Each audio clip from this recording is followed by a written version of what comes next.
Ce château de vos couleurs, mais on me tient à l'écart de la maîtresse des lieux, qui est aussi mon amie.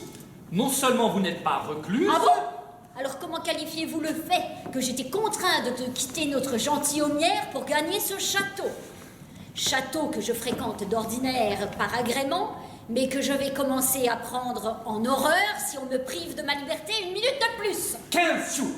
Je vous demande juste 15 jours. Je ne vous en donne pas davantage. Je ne peux pas vous en expliquer pour l'instant. Mais pour votre sécurité, nous sommes mieux ici qu'ailleurs. Ma sécurité?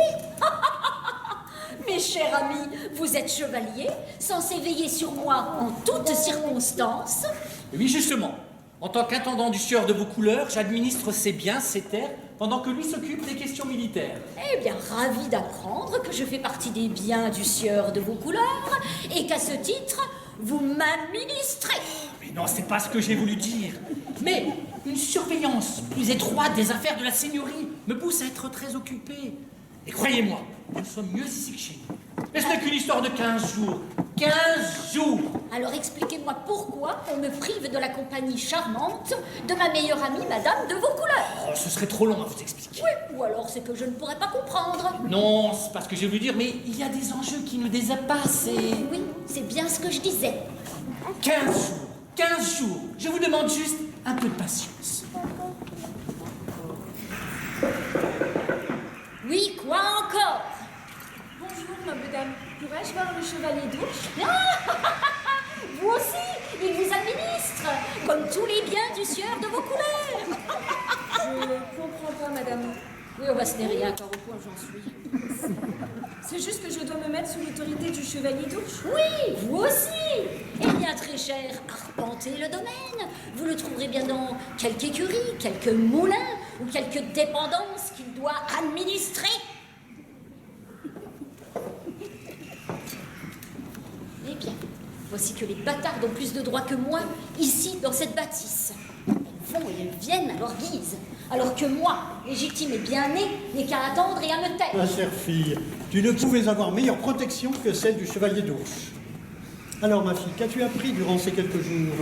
Mon père, tout le monde ne parle que d'une chose. Il paraît que l'empereur va arriver d'Autriche pour visiter le duché de Lorraine. Ah, les nouvelles vont vite, hein? Vous osez me parler de confiance? Par le sang qui me lie à mon frère, on me prête une trahison peut-être? Sauf à renier mon amour fraternel, je suis traitée comme si j'étais félonne. C'est ignoble. Je vous tiens en horreur, Jean. Je ne fais qu'obéir aux ordres. Oh, chevalier, le chevalier qui se fait serviteur au point d'être servile.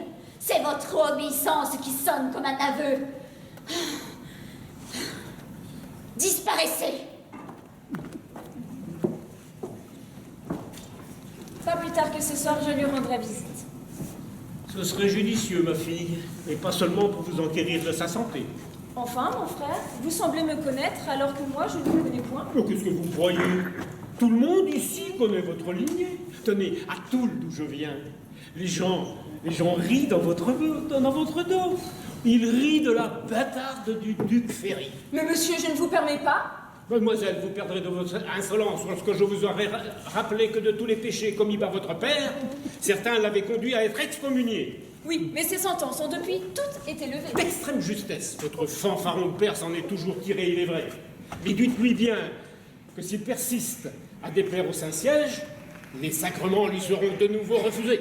Mais que n'allez-vous donc lui dire en face? Allons, allons, mademoiselle. Plutôt que de camper sur cette attitude rebelle, je vous suggère de vous ouvrir à moi. Si vous apprenez des choses que prépare votre père, confiez-les à moi, et vous pourrez ainsi alléger les griefs qui pèsent sur son âme. Bon, monsieur, je vais être très claire avec vous. Je ne sais rien du tout. Mais soyez sûr d'une chose, c'est si je savais quoi que ce soit, eh bien vous seriez le dernier qui viendrait me confier. Comme vous voudrez, mademoiselle. Bravo, Marc. Vous ne vous êtes pas laissé impressionner. Moi, la fille de Ferry impressionnée? Jamais. Bon sang ne saurait mentir. Soulever une troupe de partisans et tenter un coup de force. On dit que dans les Flandres, la comtesse de Champagne menait elle-même les troupes qui firent prisonnier mon frère. Ce serait un honneur de femme, tout autant qu'une fierté de sœur que de libérer Henri. Mais vous voyez lever une troupe? Vous savez même pas monter à cheval. C'est charmant et bucolique. Le vallon des 4 veaux. Nommé ainsi, j'imagine, parce que 4 vallées y convergent. Et en été, on y verrait fleurir le trèfle, la luzerne, la bourrache. Des petites collines joufflues y abritent des forêts. Bref, tout le charme ordinaire de la campagne lorraine. Et on voudrait me faire croire que son Altesse Albert Ier de Habsbourg consentirait à venir nous visiter ici, à Rigny-Saint-Martin. Eh ouais, c'est sûr que la visite de l'empereur est l'événement le plus considérable à des lieues à la ronde. Et il honorerait de son impériale présence ce modeste vallon. Ah bah laissez-moi rire. Sa Majesté, le roi de France, Philippe IV. De vous annoncer qu'à compter de ce jour, la partie du comté de Bar située à l'ouest de la Meuse relève du royaume de France. Ce sera le Barrois mouvant, c'est-à-dire dans ma mouvance. Je sais ce que vous ressentez, madame. Le fief de votre frère est désormais coupé en deux. Mais pour des enjeux qui le dépassent maintenant. Il avait fait le mauvais choix en s'alliant avec les Anglais. C'est la dure loi des relations entre puissants. Majesté de grâce, puis-je connaître le sort qui sera réservé à mon frère? Madame, je puis vous assurer que votre frère est bien traité et qu'il continuera de l'être. Mais allons festoyer maintenant. Ces tractations m'ont donné faim. Madame, la diplomatie l'emporte sur les armes. Pour votre frère, l'horizon pourrait désormais s'éclaircir. Hors de ma vue, je vous déteste, Jean. J'aurais bien négocié jusqu'à l'ouest du Rhin. Mais contentons-nous de l'ouest de la Meuse. Albert et moi avons décidé de marquer la nouvelle frontière par des bornes d'airain. Et pour mieux sceller cet accord, j'ai le plaisir de vous annoncer le mariage de ma demi-sœur Blanche avec le fils d'Albert, Rodolphe. La noce commence dès demain, 8 décembre, en cathédrale de Toul. Allez raconter ça au Saint-Siège et bon voyage à Rome, mon frère. Et maintenant, retournons en vos couleurs, préparer les festivités.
Merci beaucoup, merci beaucoup. Merci.